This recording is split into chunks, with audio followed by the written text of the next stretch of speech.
Hello everyone.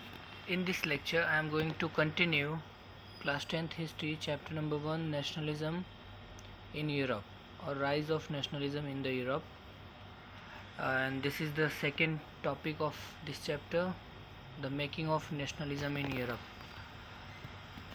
Okay, so here is a timeline. Have a look quickly.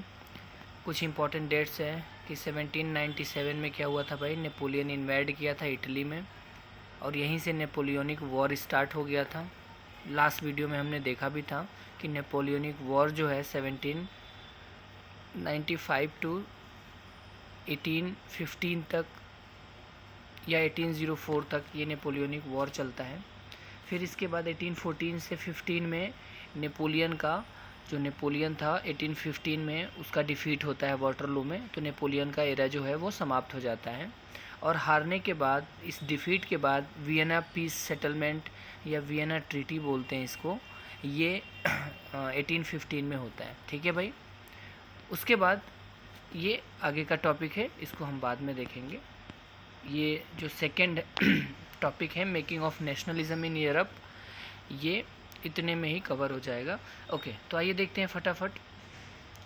If you look at the map of mid 18th century Europe, you will find that there were no nation state as we see them today. इसका क्या मतलब है कि अगर आप middle या mid 18th century का देखोगे आप मैप, मिड 18th सेंचुरी बोले तो लगभग आप 1750-60s का देखोगे, तो पूरे यूरोप में कोई भी ऐसा देश नहीं था जिसको आप नेशन स्टेट बोल सको, जो कॉमन आइडेंटिटी पे, कॉमन कल्चर पे कोई भी ऐसा कंट्री नहीं था जो नेशन स्टेट था।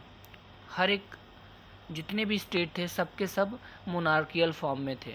मोनार्क का एक अपना बाउंड्री होता था जो घटता बढ़ता रहता था। ठीक है, कोई भी नेशन स्टेट नहीं था जो आज के टाइम पे आप देखते हो स्लोवाकिया है, इटली है, जर्मनी है, फ्रांस है, बेल्जियम है, नीदरलैंड है, ये सब मॉडर्न स्टेट हैं या नेशन स्टेट हैं। पहले ऐसा कुछ नहीं था। Okay, what we know today as Germany, जो आप Germany, Italy, Switzerland divided into kingdom, उस टाइम पे जर्मनी भी नहीं था। इमेजिन कि जर्मनी इतना फेमस कंट्री, वो भी उस समय एग्जिस्टेंस में नहीं था।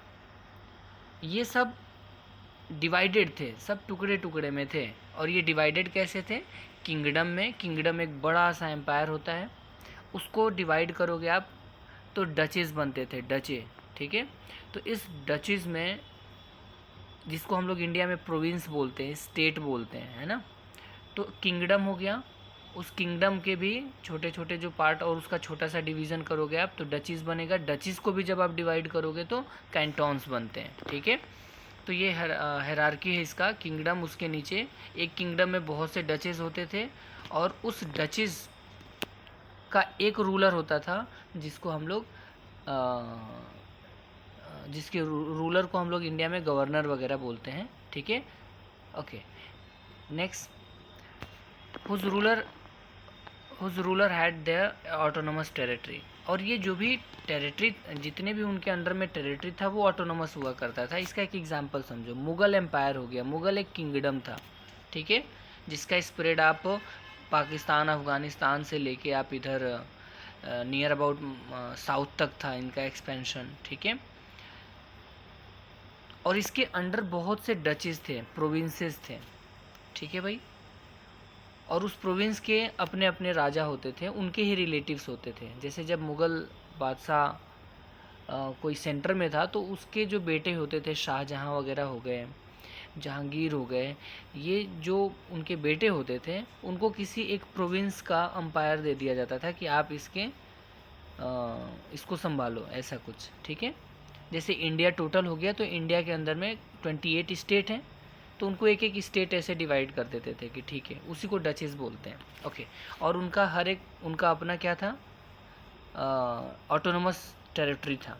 जैसे कैंटोन्स का एग्जांपल ले लो, मालवा रीजन आपने देखा होगा, राजस्थान का जो मालवा रीजन है। ठीक है, तो ऐसे छोटे छोटे बहुत से एरिया में डिवाइडेड था, जर्मनी भी, स्विट्ज़रलैंड भी, ये सभी। Okay, with in the territory, और लिव्ड डाइवर्स पीपल, और उसमें बहुत सारी डाइवर्सिटी थी। ऐसा कोई देश नहीं था, उसमें डाइवर्सिटी होती थी, उनका जो टेरिटरी होता था। ऐसा नहीं कि एक ही रिलीजन के लोग बोल रहे हैं, एक ही कम्युनिटी के लोग हैं, एक ही लैंग्वेज को बोलने वाले हैं, ऐसा कुछ नहीं था। वो मिक्स रहते थे। वो तो बाद में देश बनना स्टार्ट हुआ अपने अपने कल्चर के बेसिस पे। Right, okay, next, diverse people they didn't see themselves as a sharing and collective identities common culture. उनमें कोई कॉमन कल्चर जैसी कोई बात नहीं थी। Often they even spoke different languages, वो अक्सर डिफरेंट लैंग्वेज बोलते थे। जैसे अगर आप हम मुग़ल एम्पायर की बात करें तो आपने देखा होगा इसमें अवधी लैंग्वेज हो गया, इधर अफ़गान लैंग्वेज भी बोला जाता था अफ़गान में, अफ़गानिस्तान में, ठीक है। ऐसे ही साउथ में अपने साउथ वाले लैंग्वेज होते थे, बंगाल में बंगाली चलता था, है ना। तो अलग अलग रीजन में पंजाबी चलता था, ठीक है। उधर सिंध में कुछ और ही चल रहा होता था, उर्दू वगैरह, ठीक है। तो देख रहे हो मुग़ल एम्पायर के अंदर ही, मुग़ल किंगडम के अंदर ही बहुत सारे लैंग्वेजेस थे। कोई एक अपना देश नहीं था कि सिर्फ बांग्ला बोल रहे हैं तो बांग्लादेश बना दो, ऐसा कुछ नहीं था। सिर्फ मुस्लिम है तो उसको पाकिस्तान बना दो, ऐसा कुछ नहीं था उस टाइम पे, ठीक है। जैसे वहाँ पे स्लोक लैंग्वेज बोलते थे, स्लोवाकिया, बाद में ये स्लोवाकिया कंट्री बन गया, ठीक है। Point is clear, okay. ऐसे ही कुछ वो पोलिश लैंग्वेज बोलने वाले पोलैंड बना दिया उन्होंने। ये सब बाद में बन रहा है, ये सब नेशन स्टेट है, लेकिन उस टाइम पे ऐसा कुछ नहीं था। जो जर्मन स्पीकिंग थे उनको जर्मनी बना दिया, ठीक है। तो ऐसे था उस समय, बस सब मिक्स में थे। The Habsburg empire that ruled rule Austria Hungarian, ठीक है। इसका एक एग्जांपल है कि ऑस्ट्रिया और हंगरी, ऑस्ट्रियन हंगरी एक एम्पायर होता था और इसको रूल कौन करता था भाई? हैज़बर्ग करता था, ठीक है। हैज़बर्ग एक empire that ruled Austrian Hungary. जैसे अपने यहाँ मुग़ल एम्परर है, मुग़ल एम्पायर था, वैसे ही हैज़बर्ग एम्पायर वहाँ पे था जो पूरे ऑस्ट्रिया हंगरी पे रूल करता था, ठीक है। और ये जो एरिया था ना वो patch work of many different region, और इसमें बहुत से रीजन थे, बहुत से लोग थे इस एम्पायर में। It includes Alpine region, Alpine में जितना भी बुल्गारिया वाले कंट्री है जहाँ पे अल्पाइन माउंटेन है, उस पूरे रीजन इसमें इंक्लूडेड था, जिसमें टायरोल भी था, ऑस्ट्रिया भी था, स्विट्जरलैंड भी था, ठीक है।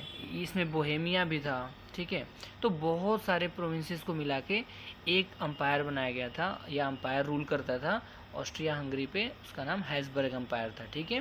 बाद में ये टूट टूट के इसमें कम से कम 10-15 देश बनते हैं, नेशन स्टेट बनते हैं, आगे हम लोग देखेंगे, ठीक है भाई। नेक्स्ट, एज वेल एज, हाँ, ओके, प्रीडो German speaking people, good, Bohemia में जर्मन स्पीकिंग पीपल थे। It also included Italian speaking province of Lombardy, Venetia. देखो ये सब इसी के पार्ट थे, ऑस्ट्रिया हंगरियन के पार्ट थे। बाद में इसको इटली बनाया गया, इसमें इटालियन स्पीकिंग पीपल थे, लेकिन they use to be a part of Hungary या ऑस्ट्रियन हंगरी एम्पायर, ठीक है। और बाद में यही इटली बनता है, लेकिन ये पहले इसके कुछ पार्ट किसके पार्ट हुआ करते थे? ऑस्ट्रियन हंगरी के पार्ट होते थे, जैसे कि लोम्बार्डियन, वेनेशिया। मैं इसको डिटेल में बताऊंगा आपको जब इटली का यूनिफिकेशन पढ़ेंगे तो। इन Hungary half of the population spoke Magyar while other half spoke dialects, यानी कि आधी पॉपुलेशन मैग्यार बोलती थी और बाकी के जो लोकल लैंग्वेजेस होते थे, रीजनल लैंग्वेजेस थे, वो बोला करते थे।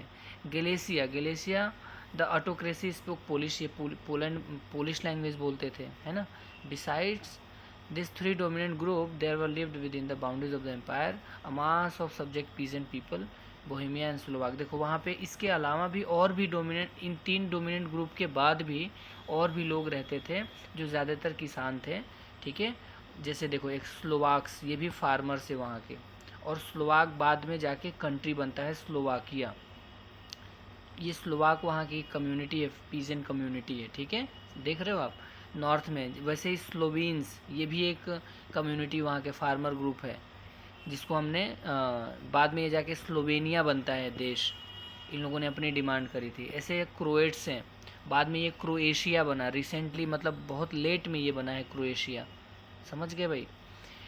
ऐसे ही रोमन्स टू ईस्ट, ट्रांसिल्वेनिया में ये रोमांस रहते थे, ठीक है भाई, रोमांस बोल सकते हैं आप।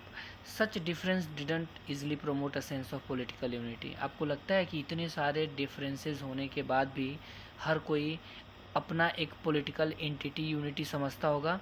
मुझे तो नहीं लगता, इतनी सारी डाइवर्सिटी के बाद, ठीक है।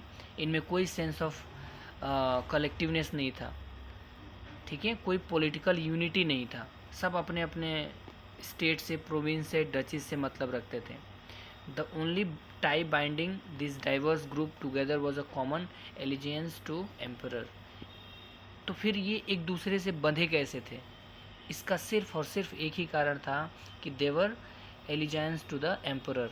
जो मेन राजा में जो मेन एम्परर होता था उसके अंडर अपने आप को ये लोग मानते थे, यानी कि they use to be under the supremacy of a kingdom या किंग, ठीक है। जैसे इंडिया में जितने भी प्रोविंसेस थे मुग़ल एम्परर के अंडर में, जैसे दिल्ली का भी पार्ट हो गया, फिर इधर यूपी का यूनाइटेड प्रोविंस टाइप का रीजन हो गया, ठीक है, इधर पंजाब वाला जो रीजन था कश्मीर रीजन था, ठीक है, मराठा तो अपने आप को सेपरेट रखते थे, हैदराबाद हो गया, हैदराबाद का निज़ाम वगैरह, ये सब देख रहे हो, छोटे छोटे जितने भी प्रांत थे, रीजन थे, गुजरात का जो रीजन हो गया, ठीक है। तो ये सभी अपना ट्रिब्यूट अपने आप को, जो सुप्रीम होता था दिल्ली का शासक या जो कह सकते हो मुग़ल एम्परर होता था, उसके अंडर में ये लोग काम करते थे, रूल करते थे, और सेंट्रल वाले को ये लोग टैक्स वगैरह पे करते थे, टाइम टू टाइम उनको मिलते भी रहते थे, उनकी हाईनेस को, उनके सुप्रीमेसी को एक्सेप्ट करते थे, और जो इनकी सुप्रीमेसी एक्सेप्ट नहीं करता उस पर वो अटैक करते और फिर उसको अपने में शामिल कर लेते थे, अपने टेरिटरी में, समझ गए। तो सिंपल सी बात है कि इतने डिफरेंसेस के बाद भी इतना बड़ा एम्पायर कैसे इस्टेब्लिश हो गया? सिंपल सा मतलब था इसका, सिंपल सा कारण था कि अलिजाइंस टू एम्परर, ठीक है। Next, how did nationalism and idea of nation state emerge. अब अगला टॉपिक ये है कि ये आया कैसे, हाउ डिड नेशनलिज्म और आइडिया ऑफ नेशन स्टेट, देश बनाने की जो प्रक्रिया है, प्रोसेस है, ये कहाँ से स्टार्ट हो गया, नेशनलिज्म कैसे स्टार्ट हो गया? तो आइए स्टार्ट करते हैं हम लोग। देखिए, ये ऑटोक्रेसी है and the new middle class, aristocracy है, सॉरी ऑटोक्रेसी नहीं, aristocracy and the new middle class. यहाँ से दो क्वेश्चन फ्रेम होते हैं आपके एग्जाम में कि ऑटोक्रेसी से आप क्या समझते थे, या right a short note of autocracy, या what are the features of autocracy, और न्यू मिडिल्स कौन थे। तो देखो, सोशली एंड पॉलिटिकली जो लैंडेड एरिस्टोक्रेसी थे, जिनके पास ज़मीनें होती थी, जो ज़मींदार होते थे, वो डोमिनेंट होते थे, डोमिनेंट क्लास होता था पूरे कॉन्टिनेंट में, जिसको नोबल्स टाइप बोल सकते हो। And the member of this class were United, और ये जितने भी मेंबर्स थे ये लोग यूनाइटेड होते थे by a common way of life. इनका अपना एक वे ऑफ लाइफ होता था, cut across the regional divisions, इनकी अपनी रीजनल डिवीजन्स होते थे। तो अगर फीचर आ गया बाय द वे आपको कि एरिस्टोक्रेसी पे आपको लिखना है कुछ भी, तो आप यही बताओगे कि सोशली एंड पॉलिटिकली, और यू कैन से कि land aristocracy was dominant class of continent, और इसका फीचर ये हो गया कि मेंबर इसके जो भी थे वो लोग यूनाइटेड होते थे by the common way of life, ठीक है। सेकेंड पॉइंट लिखोगे, they own state in country as well as town, इनके पास ज़मीनें होती थी, गाँव में, कंट्री साइड में भी ज़मीन होती थी, और शहरों में भी इनके घर होते थे, ठीक है। आज के टाइम पे भी कुछ ऐसे लोग होते हैं जिनके गांव में बहुत बड़ी ज़मीन होती है, खेती वेती, और शहरों में भी इनकी ज़मीनें होती है, घर वर होते हैं। दे स्पोक फ्रेंच, और ये बोलते क्या थे, फ्रेंच लैंग्वेज बोलते थे ये, for the purpose of diplomacy. जब भी उनको आपसी बात करना था, ऑफिशियल बातें करनी होती थी, तो ये लोग फ्रेंच में बात करते थे। And it was a language of high society, ठीक है। Next, their families were often connected by the ties of marriage, और इनकी शादी अपने ही एरिस्टोक्रेसी में ही करते थे, ये किसी other out of aristocracy, out of society ये नहीं करते थे, अपनी ही सोसाइटी में ये शादी करते थे, ठीक है भाई। This powerful aristocracy however numerically, देखो इनकी संख्या तो बहुत कम थी, but the majority of population was made up of peasantry, यानी इस पूरे एरिया की मैं बात करूँ, इनकी नंबरिंग तो कम थी, नंबर में ये कम थे, ठीक है, बट पावरफुल थे बहुत ज़्यादा, यानी कि पावरफुल एरिस्टोक्रेट थे ये सब। The majority of population was made up of peasantry. आपको पता है वहाँ पे ज़्यादातर यूरोप में पीजेंट ग्रुप था, किसान सबसे ज़्यादा थे।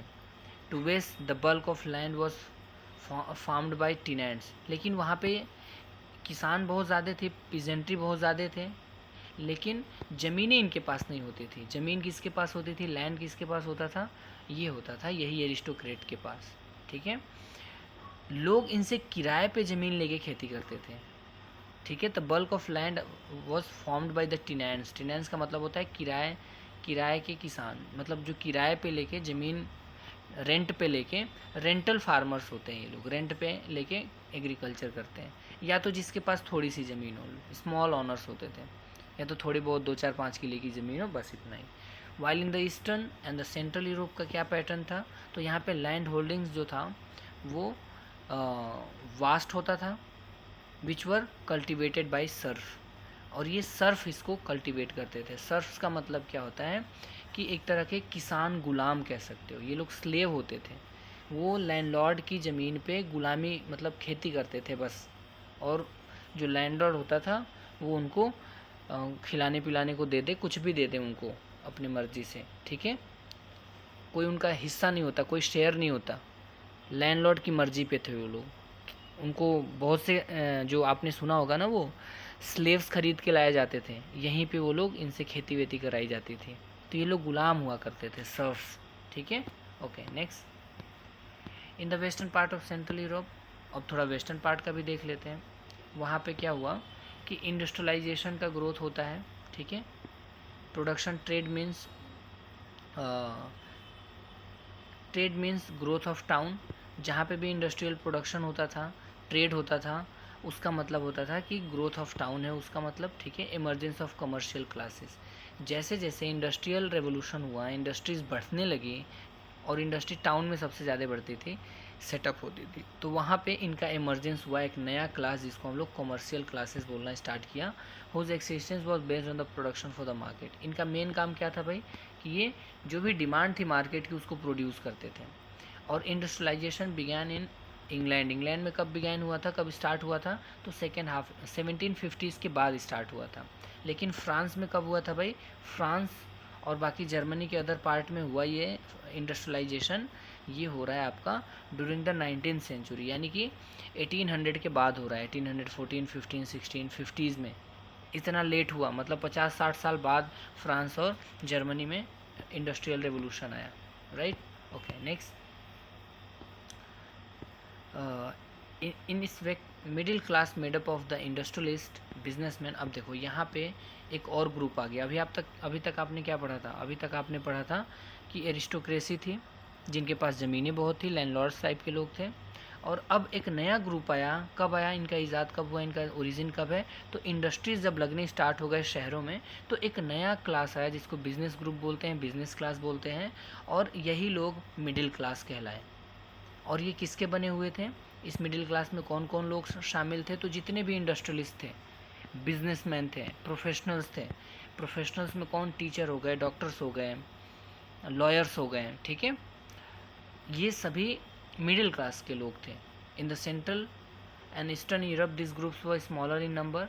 हालांकि सेंट्रल और ईस्टर्न यूरोप में इनकी संख्याएं कम थी up to the 19th century, लेकिन जैसे इंडस्ट्रीज ज़्यादा इस्टेब्लिश होने स्टार्ट हो गए तो इनकी भी संख्या बढ़ने लग गई। ठीक है, it was among the educated, और ये एजुकेटेड में थे, मतलब ये पढ़े, मैंने बताया ना प्रोफेशनल्स थे ये लोग। ठीक है, जैसे रूसो का नाम सुना होगा, मॉन्टेस्क्यू का नाम सुना होगा, ये सब मिडिल क्लास के ही लोग थे।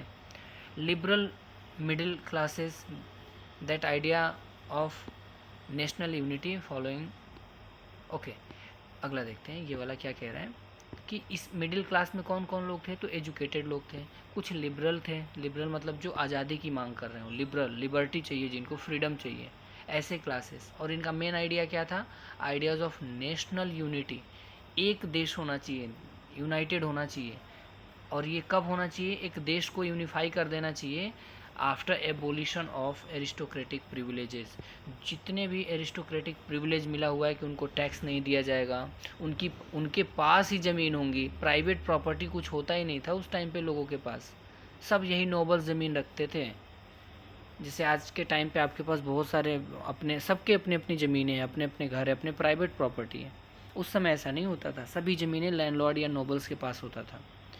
तो इसको इन्होंने बोला कि ये सब हटाओ, एरिस्टोक्रेटिक प्रिविलेजेस को हटाओ, ठीक है, और नेशनल यूनिटी को लेके आओ। यानी आपने एक चीज़ नोटिस किया कि नेशनलिज्म की बात करने वाले सबसे पहले वो कौन से लोग थे भाई? तो वो थे आपके मिडिल क्लास लोग, ठीक है।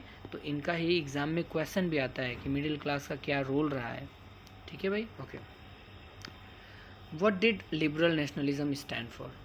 क्या मतलब है लिबरलिज्म या लिबरल नेशनलिज्म का क्या मतलब है? तो भाई देखो, सीधी सी बात है, nationalism means formation of nation on the basis of a culture, on the basis of क्या बोलते हैं उसको, कॉमन आइडेंटिटी पे एक देश को बनाना। और ये बनेगा कैसे? लिबरल होना चाहिए। लिबरल मतलब लिबर्टी होनी चाहिए, इनको आज़ादी मिलनी चाहिए। तो आइए इसको हम एक एक मतलब समझते हैं कि लिबरल नेशनलिज्म का मतलब क्या होता है, ठीक है। Okay, idea of national unity in the early 19th century Europe were closely allied to the ideology of liberalism, ठीक है। अब देखो क्या मतलब है इनका। नेशनल यूनिटी का मतलब क्या है?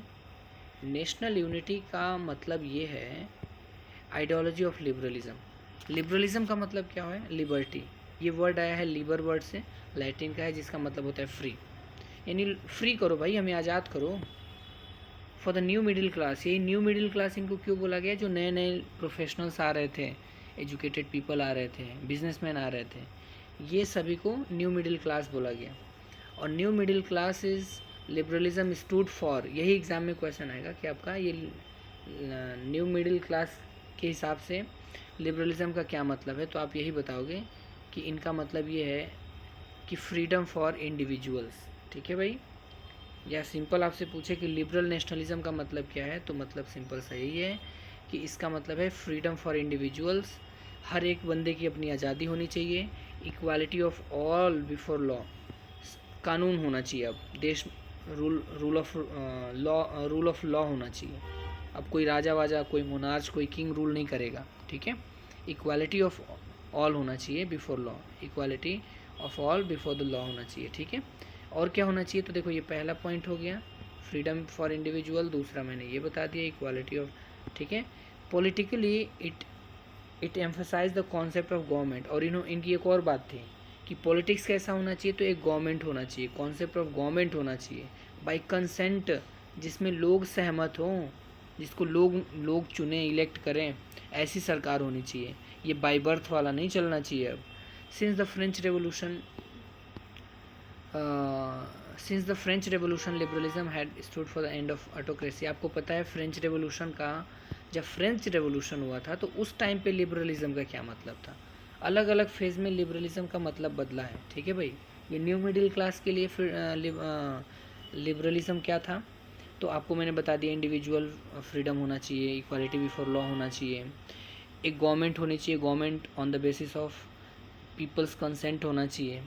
तो ये तो न्यू मिडिल क्लास के लिए था। जब फ्रेंच रेवोल्यूशन आया था उस टाइम पे लिबरलिज्म का क्या मतलब था? उसका सिंपल सा मतलब था कि ऑटोक्रेसी को हटाओ, मोनार्च को हटाओ, दैट्स इट।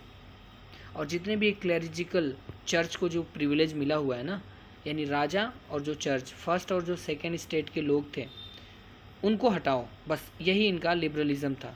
और क्या हटाने के बाद वहाँ पे कॉन्स्टिट्यूशन लाओ एंड रिप्रेजेंटेटिव गवर्नमेंट लेके आओ, वहाँ पे पार्लियामेंट होनी चाहिए, बस ये उनका मतलब था।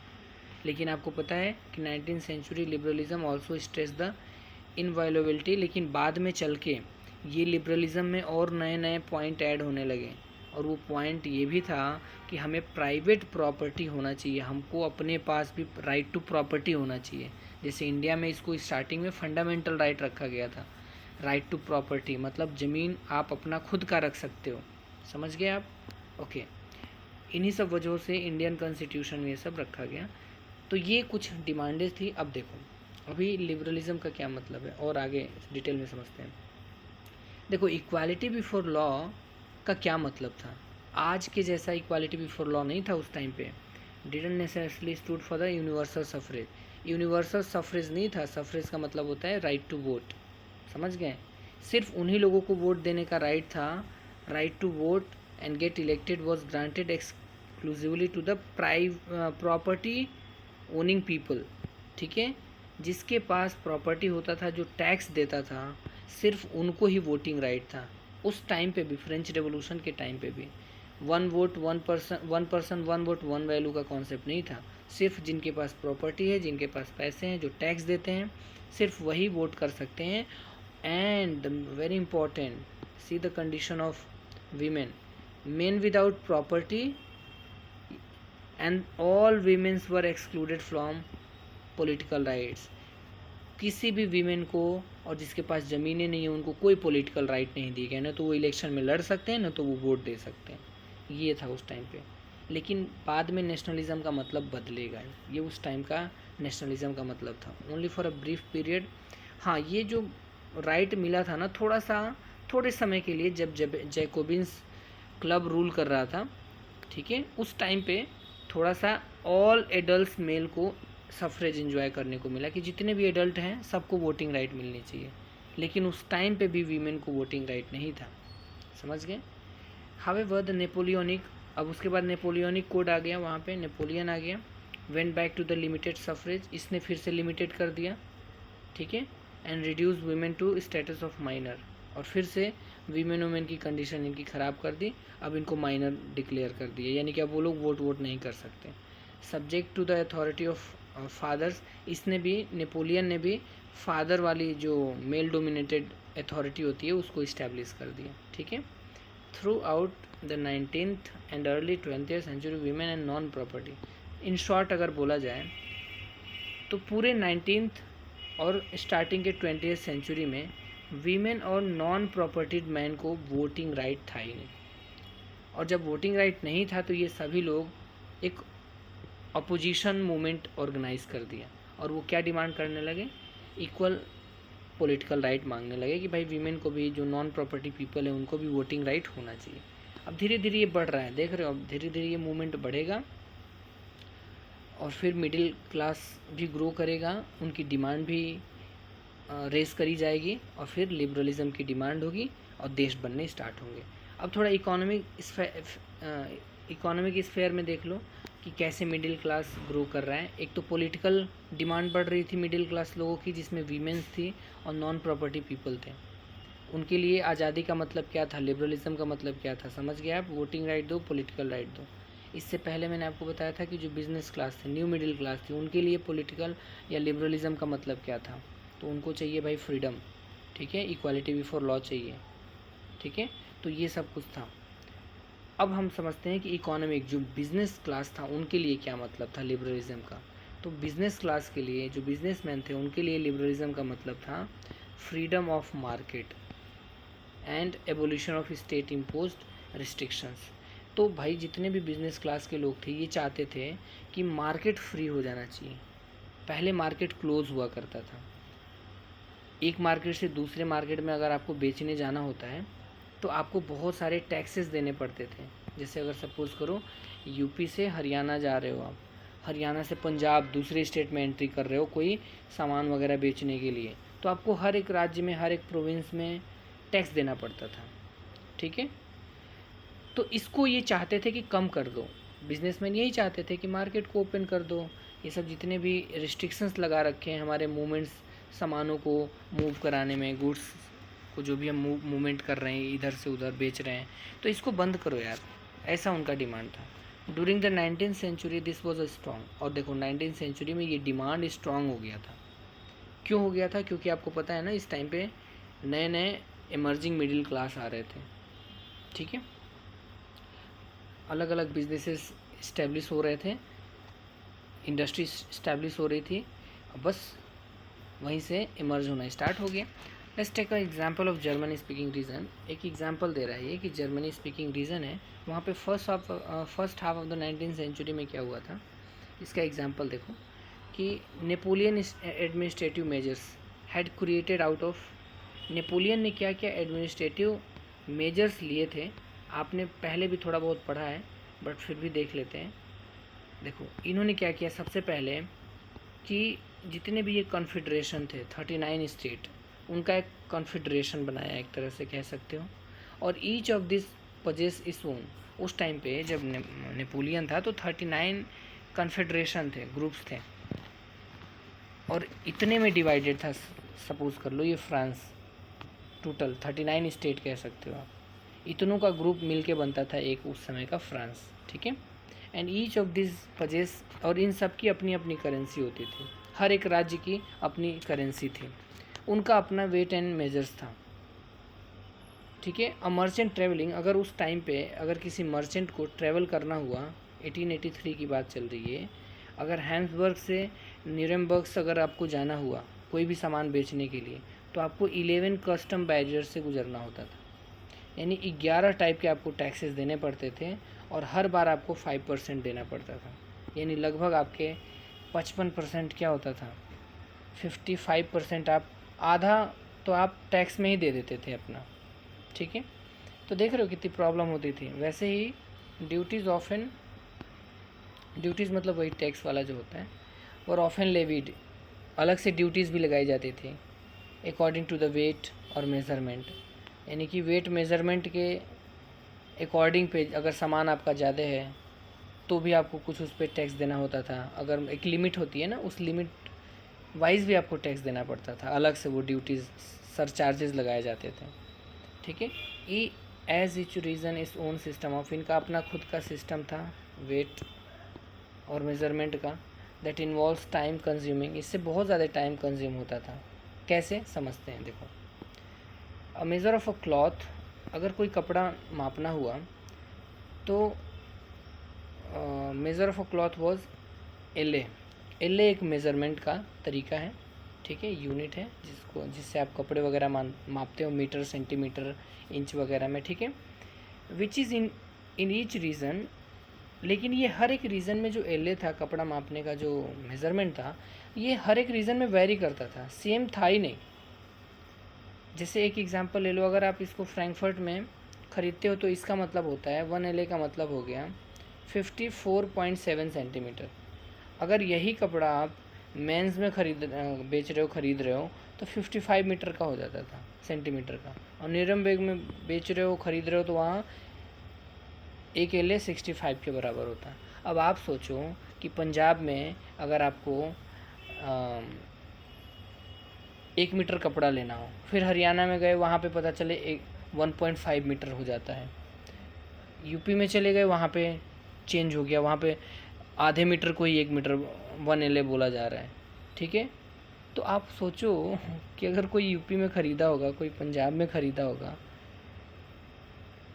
या बेचना होगा और उसको सामान, तो यूपी में जाएगा, उसके मेज़रमेंट तो चेंज हो गए, है ना। ऐसे ही यूपी वाले को अगर इधर आके बेचना पड़ेगा तो उसके मेज़रमेंट चेंज हो गए। तो ये सब प्रॉब्लमेटिक था ना भाई उस टाइम पे। इसी वजह से आपने नेपोलियनिक कोड में पढ़ा होगा कि उसने स्टैंडर्डाइज कर दिया था मेज़रमेंट और वेट को, ठीक है, ओके। तो इससे बहुत ज़्यादा ऑब्स्टिकल आते थे इकोनॉमिक एक्सचेंजेस में, बहुत टाइप की दिक्कतें होती थी, ठीक है। तो जैसे जैसे इनकी कॉम्प्लिकेशंस बढ़ रहे थे, जो मिडिल क्लास था उनकी डिमांड भी बढ़ रही थी। वो कह रहे थे भाई कि ऐसा करो कि creation of a unified economic territory बनाओ, एक ऐसा अपना टेरिटरी बनाओ जो यूनिफाइड इकोनॉमिक टेरिटरी हो, और इसमें कोई रोक टोक ना हो, अनहिंडर्ड होनी चाहिए मूवमेंट ऑफ गुड्स, और आराम से हम कहीं भी बेच सकते हैं, ख़रीद सकते हैं, जैसे पूरे इंडिया में आप कोई भी चीज़ें कहीं भी बेच सकते हो, ख़रीद सकते हो, है ना, ओके। और इसी चक्कर में 1834 में एक कस्टम यूनियन बनाया गया, जिसका काम ही था कि हम बेचने ख़रीदने से संबंधित जो भी मूवमेंट्स होते हैं गुड्स का, इसके रिगार्डिंग हम एक यूनियन बनाएंगे, और उसका नाम क्या था, ज़ोल्वरीन था। ये इंपॉर्टेंट है, कई बार एग्ज़ाम में पूछा गया है। तो ज़ोल्वरीन क्या था, it was a custom union था that was formed by the initiative of Prussia उस टाइम का एक एम्पायर होता था, और उसके इनिशिएटिव से बनाया गया। प्रशिया आज का जर्मनी का मोस्टली पार्ट है, प्रशिया, पहले प्रशिया जर्मनी का पुराना नाम प्रशिया ही था, ठीक है। तो इसने एक इनिशिएटिव लिया और बोला कि हम अपना एक क्या बनाएंगे भाई, ज़ोल्वरीन बनाएंगे, and join by the most of German state, और बहुत से जर्मनी स्टेट ने इसको ज्वाइन भी कर लिया, और जो इसमें आ जाएगा, ज़ोल्वरीन में आएगा, उनके लिए कोई दिक्कत नहीं होगी, कहीं पे भी मूवमेंट कर सकते हैं, वो सामान बेच खरीद सकते हैं, ठीक है। तो सिंपल सी बात है, ज़ोल्वरीन से पॉइंट याद रखना। The union abolish all tariff, मतलब most of the tariff barriers, यही जो टैक्स वगैरह था ना एक जगह से दूसरे जगह जाने में, तो ये सभी क्या कर दिया गया, ये सभी पोस्टपोन कर दिया, इसको एबोलिश कर दिया गया। एक सेकेंड हो गया,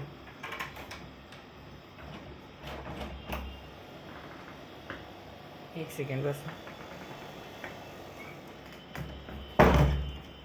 चलो ओके, सो हम लोग कंटिन्यू कर रहे थे, sorry for disturbance. The union abolish, तो ये यूनियन का फ़ायदा ये हुआ कि जितने भी बैरियर्स थे ना, ये रुकावटें थे, इकोनॉमिक बैरियर्स थे, इनको इन्होंने एबोलिश कर दिया। And reduce number of currencies, पहले करेंसी पता है 39 फेडरेशंस में, कन्फेडरेशंस में 39 स्टेट्स में 30 से ज़्यादा करेंसीज चलते थे, ठीक है। इनको कम करके इन्होंने 2 पे ला दिया, ठीक है भाई, यानी पहले मोर देन 30 था, अब ये सिर्फ 2 ही रह गए। अब इजी हो गया इनको बिजनेस करना। The creation of network of Railways, और भी रेलवेज़ वगैरह के नेटवर्क बनाए गए हैं, मोबिलिटी बनाई गई, economic interest to the national unification, ठीक है भाई, ओके। इन शॉर्ट अगर मैं बताऊं तो बहुत से रेलवे वगैरह का जाल बिछाया गया, और इससे क्या हुआ, मोबिलिटी और ज़्यादा स्टिमुलेट हो गई, बढ़ गई, और इससे इकोनॉमिक इंटरेस्ट को भी हार्नेसिंग मिला, मजबूती मिला। और इससे हुआ क्या कि नेशनल यूनिफिकेशन के लिए भी एक मजबूती मिला, कि जब इकोनॉमिक प्रोस्पेरिटी, इकोनॉमिक जो बिज़नेस लोग थे ये डिमांड कर रहे थे, तो इससे भी यूनिफिकेशन की डिमांड बढ़नी स्टार्ट हो गई। A wave of economic nationalism strengthen the wider nationalist sentiment growing at the time, समझ गए। तो वही मैं बोल रहा था कि जब इकोनॉमिक नेशनलिज्म का एक वेव आया, और इसके वजह से क्या हुआ कि नेशनलिस्ट जो सेंटिमेंट था वो जुड़ गया, मिडिल क्लास वाले लोग, बिजनेस क्लास लोग, सब इकट्ठा होके अब वो चाहने लगे कि भाई हम यूनिफाइड हो जाएं, क्योंकि जितना ज़्यादा ये पैचेस में थे, टुकड़े टुकड़े में जो थे, उनको उतना ज़्यादा दिक्कत होती थी, उतने ज़्यादा राजा होते थे, उतने ज़्यादा डचेस होते थे, कैंटोन्स होते थे, तो इनको बहुत प्रॉब्लम होती थी। तो ये अब अपने टाइप की आज़ादी चाहते थे कि मार्केट ओपन हो जाए वगैरह वगैरह, ठीक है। नेक्स्ट अब आया न्यू कंजर्वेटिज़म। अब सीधे अ न्यू कंजर्वेटिज़म आफ्टर 1815। अब इसको थोड़ा सा पीछे के साइड से मतलब इसको लिंक करना पड़ेगा। अभी देखो, ये चल रहा था नेपोलियन का एरा, आपको पता है 1797 से 1815 तक नेपोलियन का एरा चल रहा है। और हमने नेपोलियनिक वॉर भी देखा था कि 1797 से स्टार्ट होता है, जब वो इटली वगैरह पे इधर अटैक वगैरह करता है, ठीक है। तो नेपोलियन का वो पूरा दौर था, उसने बहुत सारे चेंजेस किए, खुद को वहाँ का राजा भी डिक्लेयर कर दिया। लेकिन आपको पता है ना 1815 में वो डिफीट हो जाता है। यूनिफाइड आर्मी, ब्रिटेन और रूस का, रशिया का यूनाइटेड आर्मी मिल के उसको हरा देते हैं 1815 में। और 1815 के बाद, हारने के बाद एक ट्रीटी होता है जिसको ट्रीटी ऑफ वियना भी बोलते हैं, ठीक है भाई। और उसके बाद एक नया वहाँ पे सिस्टम इस्टेब्लिश हो जाता है। नेपोलियन के बाद आखिर फ्रांस में कौन आया, तो वहाँ पे आया न्यू कंजर्वेटिज़म। न्यू कंजर्वेटिज़म का मतलब क्या है, एक पुराना कंजर्वेटिज़म था जो राजा मोनार्च हुआ करते थे 1789 से पहले, और अब एक नया कंजर्वेटिज़म आया। तो सबसे पहले समझो कि कंजर्वेटिज़म का मतलब क्या होता है। यही पुराने अवधारणा वाले जो लोग होते हैं, जो पुरानी सोच वाले लोग होते हैं, ठीक है, उसी को कंजर्वेटिज़म बोलते हैं। तो ये एक ऐसा बिलीफ सिस्टम है जो किस पे जोर देते हैं भाई, इम्पोर्टेंस ऑफ ट्रेडिशन। जो भी पुराने कल्चर ट्रेडिशन चले आ रहे हैं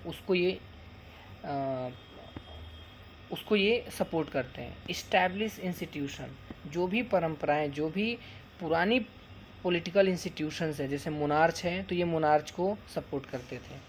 पुराने कस्टम्स को, पुराने रीति रिवाजों को ये फॉलो करते थे। And prefer the gradual development to the quick changes. ये कभी भी अचानक चेंज नहीं चाहते थे, ये चाहते थे कि कोई भी चेंजमेंट देखने को मिले तो वो स्लो होना चाहिए। अब राजा को हटा रहे हो तो ऐसे नहीं अचानक से पूरा सिस्टम ही बदल दो, ठीक है। तो क्विक चेंज के ये अगेंस्ट होते थे, धीरे धीरे चेंजेस पे बिलीव करते थे। इंडिया में भी कई बार कंजर्वेटिव बोलते हैं, कुछ फैमिली कंजर्वेटिव होती है। कंजर्वेटिव का मतलब पुराने सोच के लोग होते हैं, जैसे कुछ लोग लड़कियों को बाहर नहीं भेजने देते पढ़ने वाले, ये भी एक कंजर्वेटिव सोच है। कुछ जगहों पे लड़कियों को छोटे कपड़े या जीन्स कपड़े नहीं पहनने देते, घरों में शॉर्ट्स नहीं पहनने देते, या आप यूँ कह लो कि सिर्फ लड़कों को ही प्रेफरेंस देना, ये सब कंजर्वेटिज़म है। ठीक है, ओके। तो वहाँ पे भी बाकी एक्चुअल डेफिनेशन मैंने आपको बता दिया कंजर्वेटिज़म का। अ न्यू कंजर्वेटिज़म आफ्टर 1815, इसके बाद आया नेपोलियन के हारने के बाद कौन आता है वहाँ पे भाई? कंजर्वेटिव्स। ठीक है, कंजर्वेटिव्स क्या बिलीव करते थे? इस्टेब्लिश, वही सेम चीज़ें, इनका बिलीफ यही था।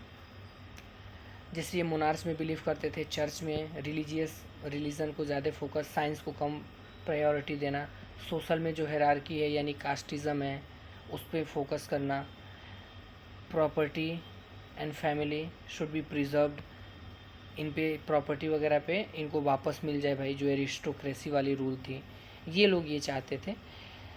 Next, most conservatives didn't propose a return to society of pre revolutionary, लेकिन कुछ ऐसे भी थे, बहुत से ऐसे भी लोग थे जो रिटर्न नहीं होना चाहते थे रेवोल्यूशन के पहले वाले दिन, वैसा सोसाइटी नहीं चाहते थे, कंप्लीट मोनार्च नहीं चाहते थे, बल्कि वो ये चाहते थे कि rather they realise from the changes initiated by Napoleon's the modernisation could be in fact strengthen traditional. हालांकि ये चाहते थे कि मॉडर्नाइजेशन होना चाहिए, ठीक है, लेकिन वो ड्रास्टिकल नहीं चाहते थे, अचानक से ये जो चेंज कर रहे हैं ना, ऐसा ये नहीं चाहते थे। It could make state power more effective and strong, a modern army and efficient bureaucracy. ये चाहते थे कि मॉडर्न आर्मी भी आए, एफिशिएंट ब्यूरोक्रेसी भी होनी चाहिए, डायनामिक इकोनॉमी भी होनी चाहिए, ठीक है, एवोल्यूशन ऑफ फ्यूडलिज्म होना चाहिए, serfdom could be strengthen the autocratic monarchies of Europe. तो देखो इनकी कुछ जगह पे तो ये कंजर्वेटिव थे, लेकिन वो 100% कंजर्वेटिव ही नहीं थे। वो चाह रहे थे कि चेंजेस हो, आर्मी रखो, ब्यूरोक्रेसी रखो, ठीक है, ओके। और इससे क्या होगा कि अगर ऐसे करने से हमारा जो ऑटोक्रेटिक होगा, मोनार्च होगा, ये और भी स्ट्रेंथन होगा, ठीक है। नेक्स्ट, कुछ खास पॉइंट नहीं है इसमें। 1815 में क्या हुआ?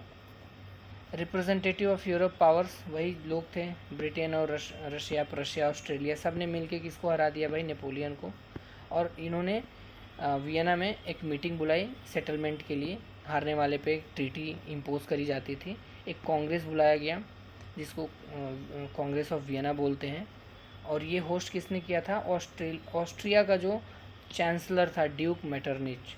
तो ये ड्यूक मेटरनिच यही था जिसने वहाँ पे क्या बुलाया? एक मीटिंग बुलाया, एक कांग्रेस बुलाया, ठीक है, वियना में, जो ऑस्ट्रिया की कैपिटल भी है।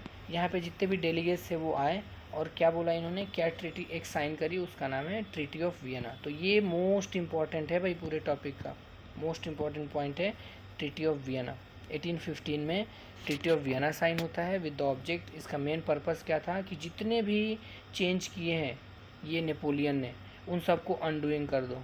अनडूइंग मतलब उससे वापस रीगेन कर लो, रिस्टोर कर लो, ठीक है। Next, during the Napoleon war, okay, वापस से इसके हारने के बाद जो बॉर्बन डायनेस्टी था उसको यहाँ पे इस्टेब्लिश कर दिया गया, वही लुइस 16 वाला फैमिली डायनेस्टी, उसको फिर से क्या किया गया? रिस्टोर कर दिया गया, पावर मिला दिया गया, यानी फिर से मोनार्च आ गया यहाँ पे। फ्रांस लॉस्ट टेरिटरी, फ्रांस ने बहुत सारी अपनी ज़मीनें छोड़ दी। तो देखो अगर आपसे पूछा जाए कि ट्रीटी ऑफ वियना क्या है, तो आप आंसर यही करोगे कि बर्बन डायनेस्टी स्टोर हो गई, फ्रांस के बहुत से जो टेरिटरी थी वो लॉस कर गया, खो दिया इसने, जिसको नेपोलियन ने अपने में जीत जीत के शामिल किया हुआ था। अ सीरीज़ ऑफ स्टेट, बहुत सारे ऐसे स्टेट बना दिए गए फ्रांस के बाउंड्री पे। ये क्यों बनाए गए नए नए country? To prevent the French expansion, कि फ्रांस और भी ज़्यादा भविष्य में एक्सपैंड न कर पाए। इसका एग्जांपल ये है किंगडम ऑफ नीदरलैंड बनाया गया, ठीक है, देख रहे हो अब धीरे धीरे नेशन बनने स्टार्ट होंगे। तो एक किंगडम ऑफ नीदरलैंड बनाया गया, और इस किंगडम ऑफ नीदरलैंड में बेल्जियम, लग्जमबर्ग और नीदरलैंड, इन तीनों को मिला के बोला जाता था किंगडम ऑफ नीदरलैंड। बाद में ये भी टूट के दो अलग अलग देश बनेंगे, एक नीदरलैंड अलग हो जाएगा, लग्जमबर्ग अलग हो जाएगा, और बेल्जियम अलग बन जाएगा। ये चैप्टर में ये हम लोग पढ़ेंगे, which included Belgium all and all, ठीक है, ओके। नेक्स्ट अगला देखते हैं, विच इंक्लूडेड ये था, ठीक है, इन द नॉर्थ में ये इंक्लूडेड। हाँ देखो, एक था जिनोआ, जिनोआ किस में शामिल कर दिया गया? वो जो फ्रांस का पहले टेरिटरी था जिसने नेपोलियन ने जीत वोत रखा था, इसको पिडमेंट में शामिल कर दिया गया। प्रशिया को क्या दे दिया गया, नए नए टेरिटरीज दे दिए गए वेस्टर्न साइड में। ऑस्ट्रिया को क्या मिला भाई, उसको पूरा नॉर्दर्न इटली पे कंट्रोल मिल गया। इटली का कंट्रोल, नॉर्थ वाला जो इटली है इस पे कंट्रोल ऑस्ट्रेलिया को मिल गया। देखो इतने टेरिटरी में कौन फैला हुआ था, फ्रांस, वही नेपोलियन का टेरिटरी साम्राज्य फैला हुआ था। But the German confederation of 39 states that had been set up by Napoleon was left untouch. लेकिन 39 जो जर्मनी वाले कॉन्फेडरेशन थे उसको इन्होंने छेड़छाड़ नहीं करी, उसको एज इट इज़ रखने दिया। In the east Russia was given. अब हर टीम को ना, टीम मेंबर को इनको फ़ायदा मिला, मतलब नोच नोच के फ्रांस की टेरिटरी को इन्होंने छीन छान लिया, सब अपने में शामिल कर लिए। तो कुछ पार्ट पोलैंड का ले लिया रूस ने, रशिया ने, और कुछ पार्ट प्रशिया को दे दिया गया। ठीक है। The main intention was to restore the monarchy that had been overthrown. और इसका मेन जो इंटेंशन था 1815 का कि भैया हमें रिस्टोर करना है, मोनार्ची वापस से लाना है, किंग वाला राजाशाही फिर से लाना है जो नेपोलियन ने ख़त्म कर दिया था, जो फ्रेंच रेवोल्यूशन ने एबोलिश कर दिया था। और create a new conservative order, और यहाँ पे एक नया ऑर्डर रूल करेगा और उसका नाम रखा गया कंजर्वेटिव ऑर्डर। तो यही है कंजर्वेटिव्ज़म, यही है कंजर्वेटिव लोग वापस से रूल करना स्टार्ट कर दिए। कंजर्वेटिव रिजाइम सेटअप कब होता है तो आपको याद रखना है 15 में होता है, after the defeat of Napoleon. ठीक है। और ये ऑटोक्रेटिक थे, person of one rule, authoritarian थे। दे डिडंट टॉलरेट, ये किसी भी टाइप का क्रिटिसिज्म नहीं झेल सकते। ठीक है। इन्होंने कर्व कंट्रोल करना स्टार्ट कर दिया। कोई भी अगर इनके अगेंस्ट क्वेश्चन उठाता था ऑटोक्रेटिक गवर्नमेंट के अगेंस्ट, जो अनकंट्रोल्ड गवर्नमेंट होती थी, अब राजा तो अनकंट्रोल ही होगा, तो इनके अगेंस्ट अगर किसी ने क्वेश्चन भी उठाया ना, भाई बस गलत कर रहे हो आप, उनको एकदम कंट्रोल करना स्टार्ट कर दिया, सेंसरशिप लगाना स्टार्ट कर दिया। ठीक है। न्यूज़पेपर पे पाबंदियाँ, बुक, प्ले, नॉवेल, सॉन्ग, सब पे इन्होंने बैन कर दिया है। ठीक है। आइडिया ऑफ लिबर्टी अगर किसी भी नॉवेल्स में आ रही है उनको बंद करो भाई, क्योंकि सीधी सी बात है ये लोग कंजर्वेटिव लोग थे, ये लोग मोनार्च के फेवर में थे, काफ़ी दिनों से फिराक में थे। फ्रेंच रेवोल्यूशन ने मोनार्च को हटा दिया था, अब ये लोग सोच ही रहे थे कि इनको हटाया जाए फिर हम लोग, तो वापस से इनको हो भी गया। ठीक है। ओके, तो ये था memory of French revolution nevertheless continue to inspire. अब जो लिबरल्स थे ना, अब उनको फ्रेंच रेवोल्यूशन ज़्यादा इंस्पायर तो नहीं कर पाया, लेकिन फिर भी इंस्पायरिंग तो वो लोग थे ही, यानी French revolution nevertheless continue to inspire. अब फ्रेंच रेवोल्यूशन की जो इम्पोर्टेंस थी वो धीरे धीरे कम हो गई। One of the major issues taken by the liberal nationalist who criticise the new conservative order. अब ये लोग एक नए तरह का इशूज़ खड़ा करना स्टार्ट कर दिए जो लिबरल्स थे, और उनका क्या डिमांड था भाई कि अब हमें कंजर्वेटिव ऑर्डर को हटाना है। अब इनका मेन टारगेट ये हो गया कि कंजर्वेटिव ऑर्डर को हटाना है और हमें प्रेस की फ्रीडम चाहिए, हमें आज़ादी दो। ठीक है। तो ये कुछ बेसिक आइडियाज़ थी इस पूरे पैराग्राफ में। एक ही क्वेश्चन इंपॉर्टेंट है और वो कौन सा है भाई, ट्रीटी ऑफ वियना का, ज़ोल्वरीन का। ठीक है। बाकी कुछ खास इंपॉर्टेंट नहीं है। हाँ, आपको शॉर्ट नोट लिखने को आ जाएगा एरिस्टोक्रेसी पे, न्यू मिडिल क्लास पे, तो इनके 3-4 पॉइंट आप कर ले जाना। ठीक है। अब देखते हैं रेवोल्यूशनरीज़। अब यहाँ से रेवोल्यूशनरीज फेज स्टार्ट होता है कि 1815 के टाइम पे ही क्या हुआ था, एक fear of repression drawn many liberal nationalist underground. भाई एक डर तो था क्योंकि कंजर्वेटिव रूल कर रहे हैं, कंजर्वेटिव जब रूल करेंगे तो ऑब्वियसली जो लिबरल्स थे, अब इनको डर तो था ही, इनके डर के वजह से जो लिबरल नेशनलिस्ट थे, जो फ्रीडम की, प्रेस की फ्रीडम चाहते थे, इन लोगों ने अंडरग्राउंड होके अपना काम, जिसको हम लोग बोलते हैं ना अंडरग्राउंड, इन्होंने स्टार्ट कर दिया अपनी, मतलब छिप छिप के सरकार के अगेंस्ट न्यूज़पेपर पैम्पलेट वगैरह बांटना, लिखना शुरू किया, गवर्नमेंट की क्रिटिसाइज़ करना स्टार्ट किया। ओपनली नहीं करते थे, ये इंडिया में भी हुआ था, अंडरग्राउंड चलाए जाते थे, न्यूज़पेपर, पत्रिकाएं, मैगजीन्स वगैरह छापी जाती थी छिप छिप के, किसी को पता ही ना चल पाए। ठीक है। सीक्रेट सोसाइटीज़ इसी को बोलते हैं, इसको क्या बोलते हैं, सीक्रेट सोसाइटी पूरे यूरोप में फैलना स्टार्ट हो गया। और ये किसका मेन पर्पस क्या था, to train the revolutionaries and spread their ideas, कि हमें छिप के रेवोल्यूशनरीज़ को ट्रेन करना है और अपने आइडियाज़ को स्प्रेड करना है। टू बी रेवोल्यूशनरी, रेवोल्यूशनरी होने का मतलब उस टाइम पे क्या था, commitment to oppose the monarchial form, यानी जितने भी राजा टाइप के गवर्नमेंटल फॉर्म है इनको आप अपोज करना है तो आप रेवोल्यूशनरी कहलाओगे, ठीक है। और बाद में ये यही लोग आते भी हैं पावर में, ये लोग आएंगे भी, ठीक है, यही लोग तो नेशनल देश बनाएंगे। तो सीधी सी बात है कि रेवोल्यूशनरी का मतलब ये है कि आपको अपोज करना है मोनार्कियल फॉर्म को, ठीक है। और ये मोनार्कियल फॉर्म कब इस्टेब्लिश हुआ था, आफ्टर द वियना ट्रीटी। और इनका दूसरा मतलब क्या था, इनका मकसद क्या था, टू फाइट फॉर लिबर्टी, यानी कि आज़ादी के लिए हमें लड़ना है, फ्रीडम चाहिए हमें। तो ये लोग थे रेवोल्यूशनरी कहलाए। Most of this revolutionary also saw the creation of nation. और कुछ रेवोल्यूशनरी ऐसे थे जिनका अब ध्यान जाने लगा क्रिएशन ऑफ नेशन स्टेट पे, कि अब हमें देश बनाना है भैया, बस बहुत हो गया। और ये नेसेसरी, ये इसका इंटीग्रल पार्ट हो गया स्ट्रगल का, कि हमें आज़ादी के लिए लड़ाई लड़ना है, दैट्स इट। तो यही लोग थे रेवोल्यूशनरी। और इनमें एक बहुत बहुत बड़ा नाम आता है इटालियन रेवोल्यूशनरी का, गसीपी मजीनी। तो इसको डबल ट्रिपल स्टार मार्क कर लो, मोस्ट इंपॉर्टेंट पॉइंट यही है, आपके चैप्टर में आ सकता है आपके एग्ज़ाम में, ठीक है। कि role of Giuseppe Mazzini to spread nationalism या नेशनलिस्ट आइडिया, ठीक है, कि नेशनलिस्ट आइडिया को स्प्रेड करने में गसीपी मजीनी का क्या रोल था। तो इसके बारे में भी आ जाता है कि इसके लाइफ पे थोड़ा सा शॉर्ट नोट लिखो। तो ये जेनेवा, इटली का जो जेनेवा पोर्शन रीजन था वहाँ पे इसका बर्थ हुआ था। और ये मेंबर बन गया था सीक्रेट सोसाइटी का, जो कि कहाँ पे था भाई, वो था कार्बोनरी में था। जब ये 24 साल का था, he was sent to exile, इसको देश निकाला दे दिया गया, देश से बाहर कर दिया गया था 1839 में ही, ठीक है। क्यों इसको बाहर कर दिए गए, देश से बाहर क्यों भगा दिया, क्योंकि ये रेवोल्यूशन कर रहा था। कहाँ पे कोशिश किया था, लिगुरिया में, जो इटली का ही पार्ट है, उधर वाले बेल्ट में। तो उधर इसने अटेम्प्ट किया था रेवोल्यूशनरी एक्टिविटीज़। एंड बाद में ही फाउंडेड, जब वहाँ एग्जाइल में हो गया तो बाद में इसने फाउंडेड भी किया, एक फाउंडेशन रखा, 2 और अंडरग्राउंड सोसाइटीज़। एक का नाम है यंग इटली, मर्सलीज का। और आपको पता है यंग इटली से इंस्पायर होकर इंडिया में भी यंग इंडिया इस्टेब्लिश किया गया था उस टाइम पे, 1970s 80s के टाइम पे, जिसमें ये लोग काफ़ी रेवोल्यूशनरीज पीपल थे उस टाइम पे भी। लोग इंडिया में भी अंग्रेज़ों के अगेंस्ट सीक्रेट सोसाइटी चलाई जाती थी, ठीक है। तो ये इंपॉर्टेंट फैक्ट है, कई बार क्वेश्चन आता है कि यंग इटली किसने इस्टेब्लिश करी थी भाई, तो ये किसने किया था, गसीपी मजीनी ने किया था। कब किया था, ठीक है, और कहाँ पे किया था, तो मर्सलीज में किया था।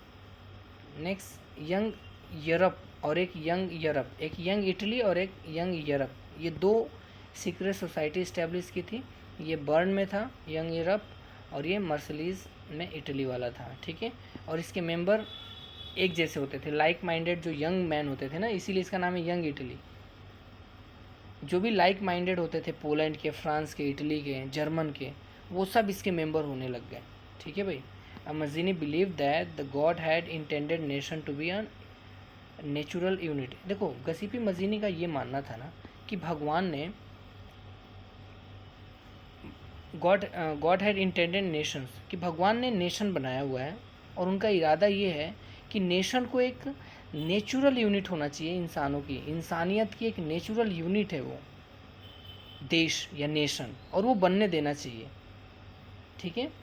सो Italy could not continue to be a patchwork. Italy ऐसे टुकड़ों टुकड़ों में नहीं चलेगा, छोटे छोटे टुकड़े टुकड़े में बन के इटली रह गया है। अब इटली को एक यूनाइटेड होके किंगडम में अब काम नहीं चलेगा, अब इसको एक अपना देश चाहिए, नेशन चाहिए, ठीक है।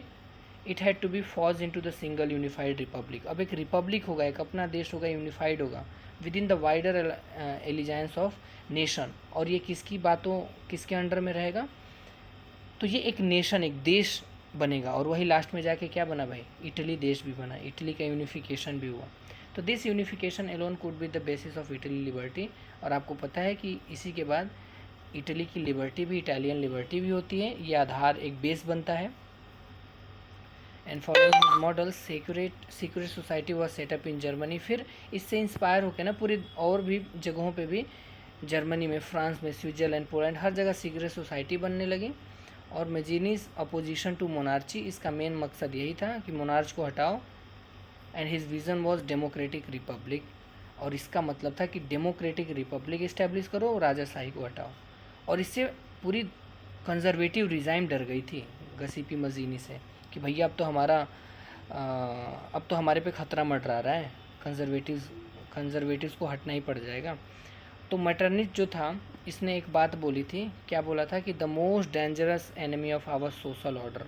ठीक है, इसने बोला था कि सबसे ख़तरनाक आदमी है ये कौन, यही हमारा गसीपी मजीनी, या ये जो सीक्रेट सोसाइटी इस्टेब्लिश कर रहा है, ये पूरे हमारे समाज के लिए, हमारे सोशल ऑर्डर का मतलब कि ये इनका जो कंजर्वेटिव रिजाइम्स था उनके लिए ये सबसे बड़ा ख़तरा पैदा हो गया था।